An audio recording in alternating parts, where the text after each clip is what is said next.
François Bon, tiers livre, atelier d'écriture, un cycle qui s'intitule Écho poétique, ce qui est troublant, dérangeant pour moi, mais qui fait que ces textes-là sont tous funambules, explorateurs, c'est tendu, c'est dur, bah ouais, mais c'est qu'on est en terrain neuf et un terrain qui concerne tout le monde. Plus question d'écrire depuis, mais quelque chose qui...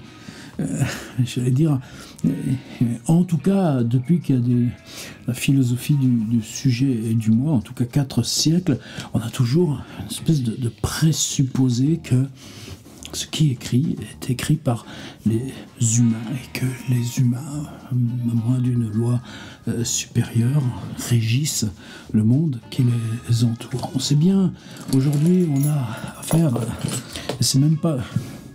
Alors aujourd'hui, dans ce contexte d'anthropocène, dans ces risques grandissants, dans ce contexte aussi d'extinction possible de nous-mêmes en tant qu'espèce, on a à réviser, à apprendre. En ce moment, c'est avec ce merveilleux livre de Charles Stepanov, le 3e que je lis de lui, qui s'appelle Attachement.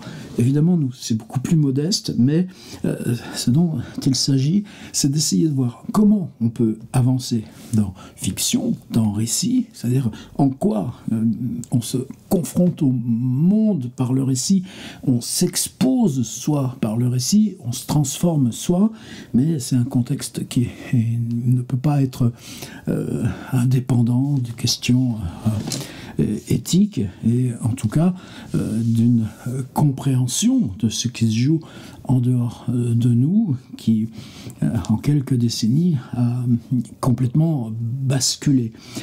Alors, ce travail d'entrée là dans le vieux travail de la littérature, ça change pas, il n'y a rien à inventer, il y a juste à exercer, comprendre, mais sans doute dans des contextes d'urgence différents, des contextes de responsabilité différents, des contextes de statut de l'individuel par rapport au statut collectif différent.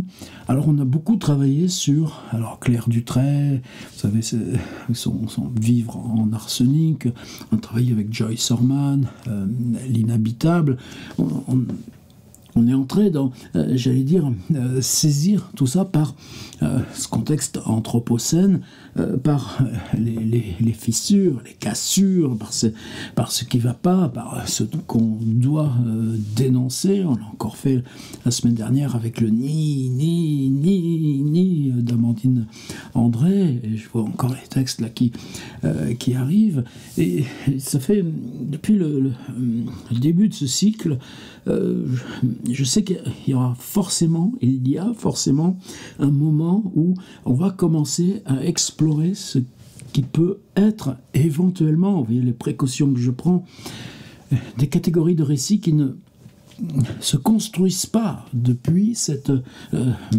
présupposé de la domination humaine. Alors comment faire Justement, c'est à tâtons. Et j'ai repris ces jours-ci, alors c'est vrai que j'ai plein de bouquins dans tous les coins, mais faut pas croire, c'est un tel étouffement ici que j'ai même, depuis quelques mois, c'est un container derrière c'est un très bel endroit, c'est une casse pour les vieux camions, vous savez, les camions qu'on met au rebut, c'est aussi bien les autobus, les camions poubelles, les camions ciment et tout ça, juste à côté c'est un champ, il y a plein de conteneurs, alors ces conteneurs vous le louez, et puis là j'ai d'autres bouquins. Alors mon patrolin, j'ai toute une série de bouquins là-bas qui sont, alors ceux dans des gros bacs, là récemment je suis allé chercher mon bac là, de Bob Dylan pour une commande, là on n'est pas dans l'atelier, je reviens vite, mais plutôt que d'aller jusqu'au stockage, j'ai été surpris de voir que ce livre de patrolin que je voulais rapatrier, la traversée de la France à la nage, il était sorti en poche, mais non pas chez Folio, alors que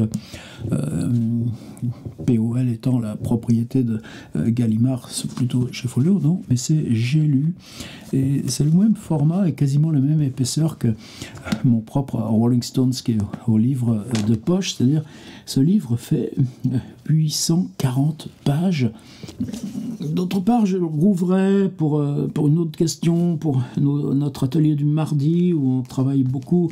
On a travaillé en tout cas là depuis septembre sur 5 ou 6 propositions depuis espèce d'espace. Et je voulais travailler dans Pérec, cette page qui cherche à définir qu'est-ce qui est ville, qu'est-ce qui est non-ville et où s'arrête la ville. Alors il y a les livres de Le dépaysement de Jean-Christophe Bailly qu'on a déjà traversé dans ce cycle. Il y a les livres de Jean Rollin depuis Zone, le tour de Paris sans jamais revenir, là, même à quelques stations de métro dans sa chambre, et l'arrivée à Sarcelles par exemple à pied. Et de Jean, il y a aussi le pont de Beson où on revient régulièrement pendant 4 ans, 2-3 fois par an sur une dizaine de points tout au long de la Seine. Tout ça c'est tellement riche et c'est tellement lesté. Ce sont ces enjeux qu'on explore. Et là, son dernier s'appelle La traversée de Bondoufle, et c'est précisément s'éloigner de Paris radialement jusqu'à cette qu'est-ce qui nous permet de dire. Et c'est là où Pérec a eu cette intuition là, dans ses pages sur ville et non-ville. Est-ce qu'il y a une frontière à nos villes? Et ça renvoie aussi à Patrolin qui reprend l'instance justement de ce qui n'est pas l'urbain, mais ce qui est par exemple paysage naturel, mais en reprenant même les lieux les plus sauvages de la planète, en essayant de les refonder dans une interaction avec l'humain, et rien que ça déplace le point de vue évidemment. Alors pas trop là-dedans, c'est pour cet atelier de mardi sur ville, non-ville que j'ai rouvert la version numérique de la traversée de la France à la nage. On va la regarder de près, et que j'ai découvert qu'il y avait ce poche, et cette idée de poche comme ça, je me suis dit, allez, hop, au lieu d'aller à ton stockage, fais-le venir.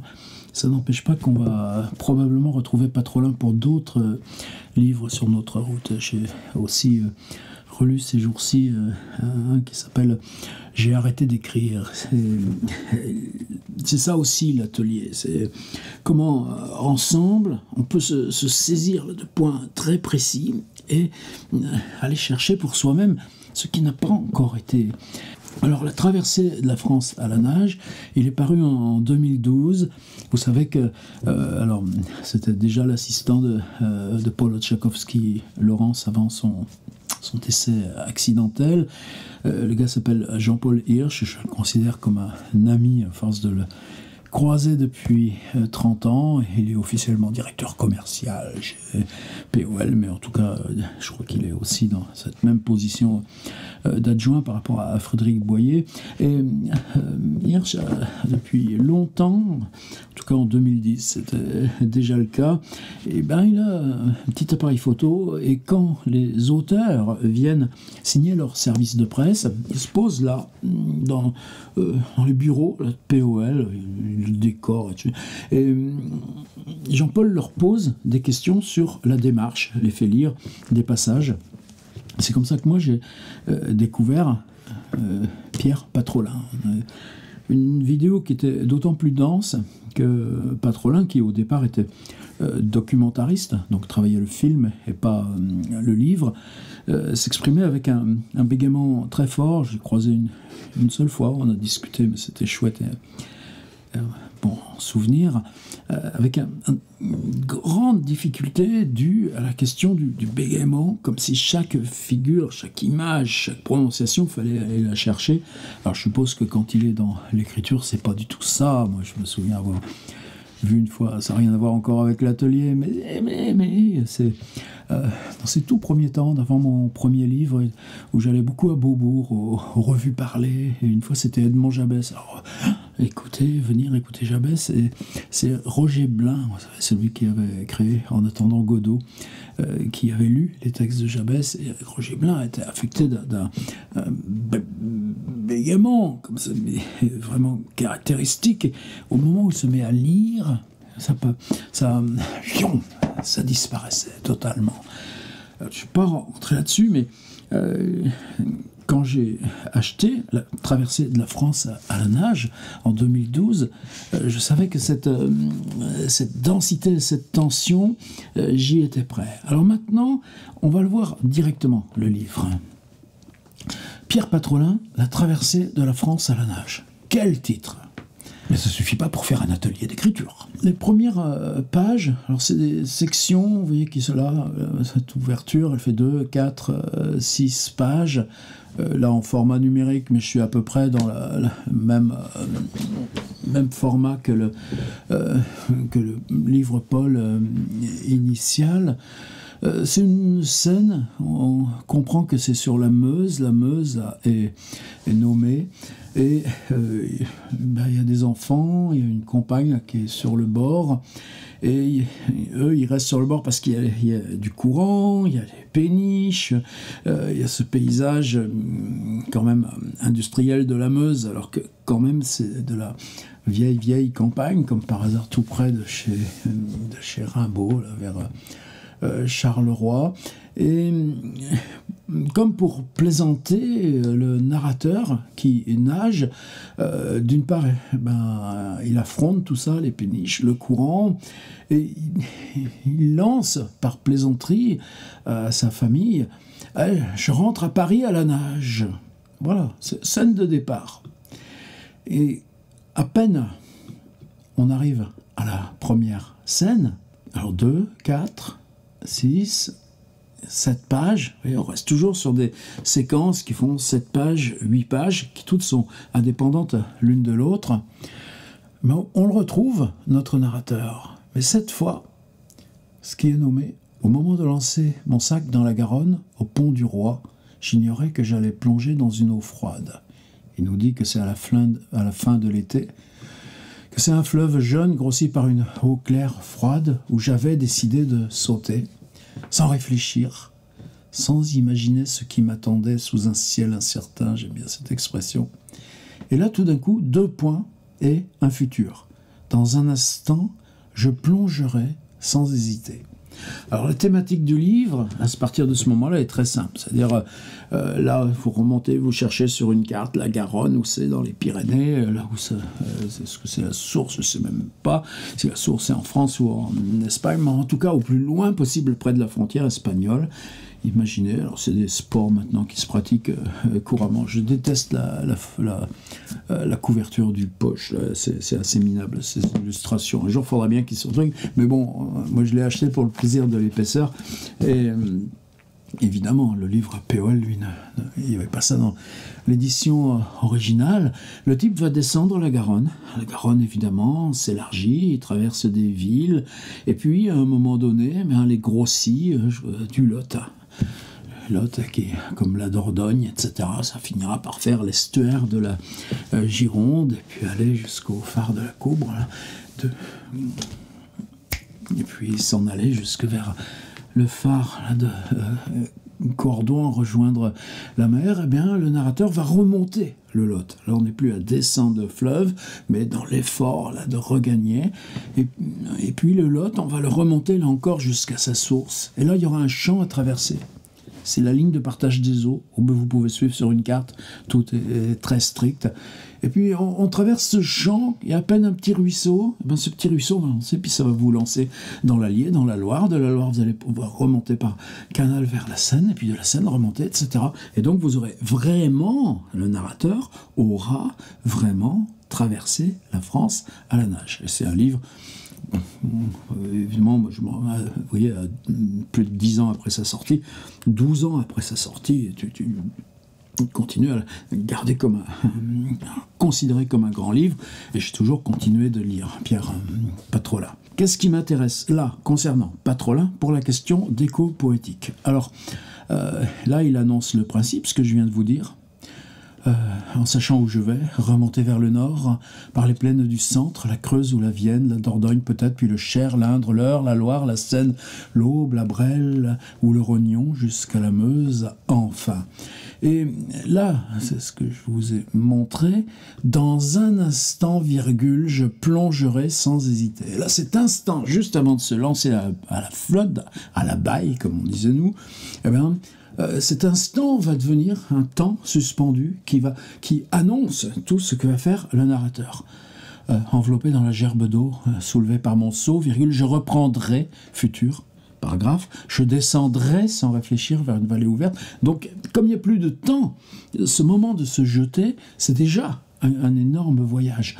L'eau débordera presque les berges. Je crois que j'ai jamais vu un livre écrit si longtemps au futur. Parvenu au milieu de la retenue, en évitant une sorte d'île accumulée au milieu du plan d'eau, un banc de terre maigre, aujourd'hui à peu près submergé, où les broussailles et les roseaux s'accrocheront dans un bouquet très vert, virgule, je flotterai jusqu'à l'ouvrage de béton plat qui contiendra le fleuve. Voilà, regardez cette phrase, je crois qu'elle définit maintenant notre atelier. On a un paysage, mais un paysage évidemment avec de l'eau dans son interaction avec le paysage humain, mais le point d'énonciation, d'abord il n'est pas jeté puisque lui il s'est enlevé corporellement. Dans un instant il plongera au futur.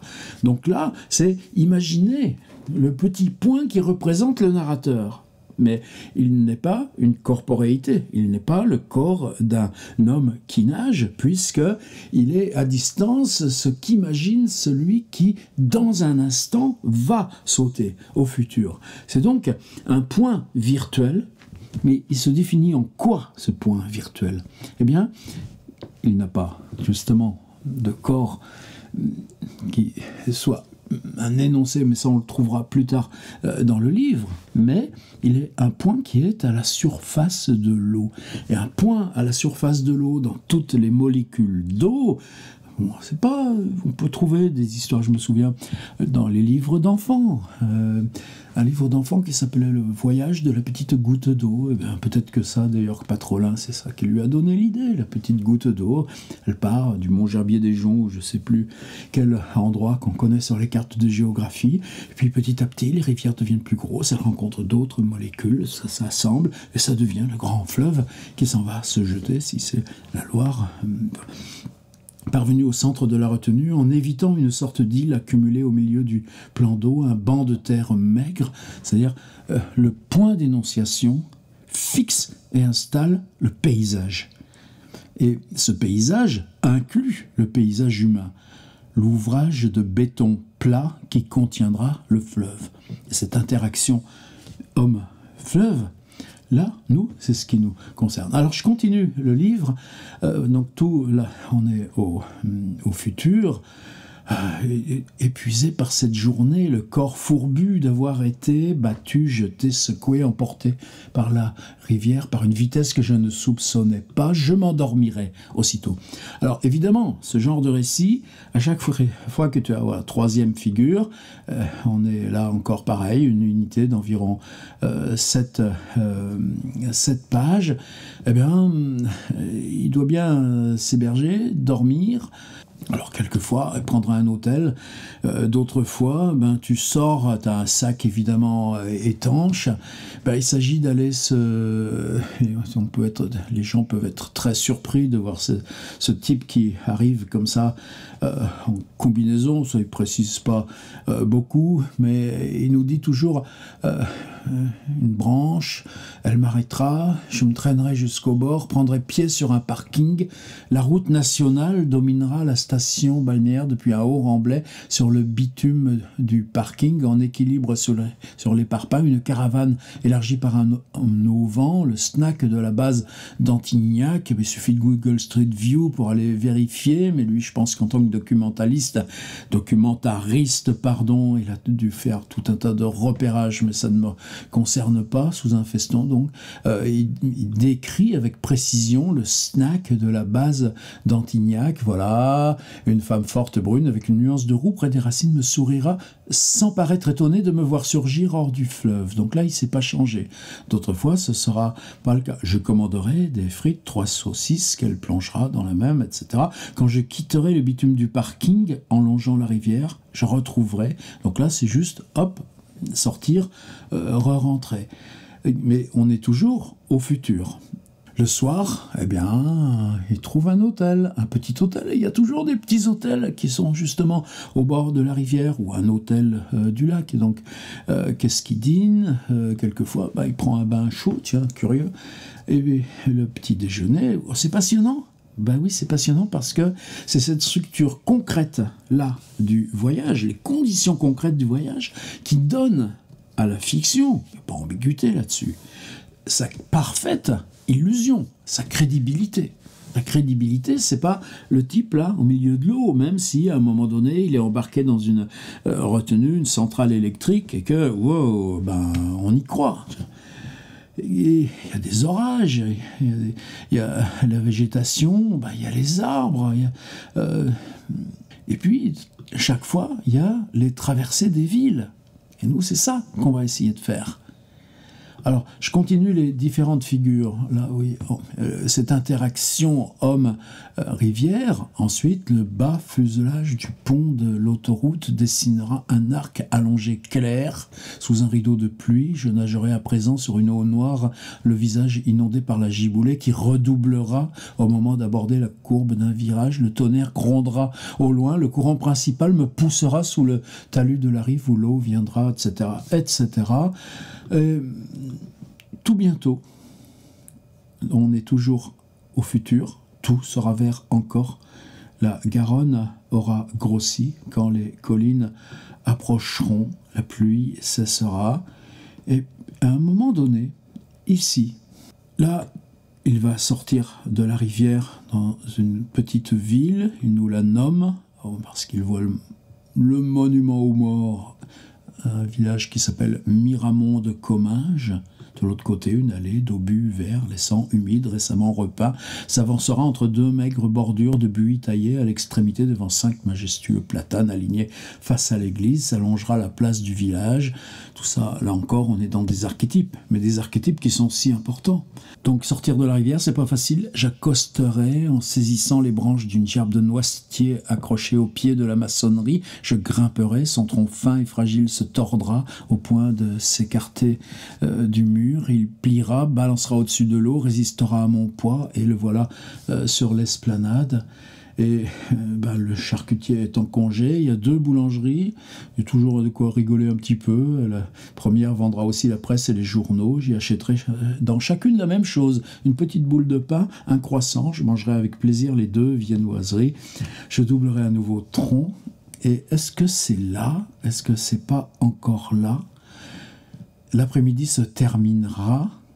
Dans le creux des galets, les roseaux ont ici retenu quelques peupliers chétifs y plantent. Tout d'un coup, l'après-midi se terminera déjà quand j'atteindrai une petite île au sortir du virage. Depuis des heures, les champs étaient... Les champs... Eh bien, l'après-midi se terminera futur quand j'atteindrai futur une petite île au sortir d'un virage. Depuis des heures, les champs s'étalaient mollement, c'est-à-dire que tout d'un coup, on regarde le temps qu'on vient de passer, on est de l'imparfait, d'ornes, de fusains, de fourrés qui en marquaient la rive, pas de chemin au bord de l'eau, ni ferme, ni hangar, pas un pont, j'avais traversé cette plaine. À présent fatigué, humide et froid, j'avais décidé de m'arrêter. On est toujours compatible avec le futur, mais on joue avec une sorte de flashback. Et là, quand on reprend dans le creux des galets déposés par un courant moins fort au centre du lit principal, oui, comme on installe le paysage par son détail végétal, mais aussi les galets, les pierres déposées par les îlots formaient une île. Ici, on est dans un paysage naturel, quelques peupliers chétifs. Il n'y a pas de peupliers naturels. C'est toujours toute une économie du peuplier, mais ça c'est pas ce qui nous concerne nous aujourd'hui. Et bien on est passé au présent et maintenant le statut de la fiction va complètement basculer parce qu'on est au présent. Voilà, je m'allonge enfin replié autour du feu pour m'endormir avec son reste de pain. Il a chopé une écrevisse qu'il fait cramer aussi sur son bout de feu, quelques feuilles de salade qu'il a piquées dans un verger. Voilà, ça c'est la mécanique de Monsieur Patrolin dans La traversée de la France à la nage. Maintenant l'atelier. Patrolin continue. Ensuite, aussitôt je rêve que je nageais, je progressais. Donc voilà l'imparfait qui vient redonner une autre distance là, à la fiction elle-même du gars qui nage et qui remonte en permanence vers le nord pour traverser la France. Et moi je voudrais aller dans une traversée, je crois que cette traversée, il s'agit de la ville de Vichy. Il pleut sur Vichy. Nous, on vient de travailler sur la pluie, donc c'est pas ça qui nous intéresse. Une pluie fine, si légère, régulière, un rideau vaporeux. Les voitures s'accumulent déjà sur la rampe du pont. Eh bien, le narrateur, il est en train de descendre l'Allier, qu'il a rejoint en traversant à pied, seule exception du livre, la ligne de partage des eaux entre le Lot près de sa source et l'Allier près de sa source. On ne s'éloigne pas des contraintes de la carte de géographie, mais là, on va suivre pendant 3 pages, en détail près, comment l'Allier, cette jeune rivière, traverse la ville. Et ça, moi, c'est ce que je voulais vous proposer directement. Alors, ce texte, vous l'avez là dans les extraits, c'est-à-dire cette page et celle-ci. Vous verrez que c'est très très simple. Mais le scandale, j'allais dire, c'est que la ville, est-ce qu'elle est vue par des personnages qui marchent? Est-ce qu'elle est vue d'en haut, par ce qu'on observe, comme on avait travaillé une fois avec Marcel Cohen, sur le point de vue du grutier? Ça avait été une fabuleuse séance. Non, c'est un point mobile au fil de l'eau, sur une rivière qui traverse la ville. Mais on le voit pareil quand on traverse une ville en chemin de fer. Les maisons tournent le dos. Les façades, elles sont sur les rues. C'est l'arrière des maisons qui donne là. Et puis, les supermarchés et les parkings, ou bien les lignes de chemin de fer qui suivent la rivière, parce que ce sont des lignes de communication plus évidentes, ou les échangeurs d'autoroutes, ou bien que de temps en temps, c'est le cas même pour l'Oise, juste en amont de Compiègne, tout d'un coup, l'Oise, on la met dans un tunnel, on a supprimé l'Oise. Maintenant, on en revient, on fait plus ces choses-là. Mais c'est passionnant à suivre et regarder. Est-ce que vous connaissez tout le travail aussi impulsé par Camille de Toledo, mais rejoint par bien d'autres, dans Mathieu Duperex, dont on a parlé aussi, avec le Parlement de Loire, par exemple. C'est-à-dire, en quoi, en France aussi, on peut faire en sorte qu'un fleuve soit considéré comme une entité juridique. Ce n'était pas le cas pour l'Oise, et à un moment donné, près de Compiègne, l'Oise disparaît. Là, ce n'est pas le cas. Mais ce que je vous propose, c'est de prendre dans ce que vous connaissez. Alors après, servez-vous de Google Street View, vous verrez, c'est un outil qui est vraiment... on voit les bouts des impasses qui donnent sur la flotte, et puis ensuite on voit un autre bout de rue où on peut s'arrêter sur un pont avec la Google Car, mais on ne peut pas suivre ou traverser la ville avec... Alors, traverser un village, moi, cet exercice, je crois qu'il y a assez longtemps que j'ai envie de le faire avec la ville où j'étais de la 6e à la 1er, Civray, là, dans le sud de la Vienne. Mais je peux le faire mentalement, même à un demi-siècle de distance.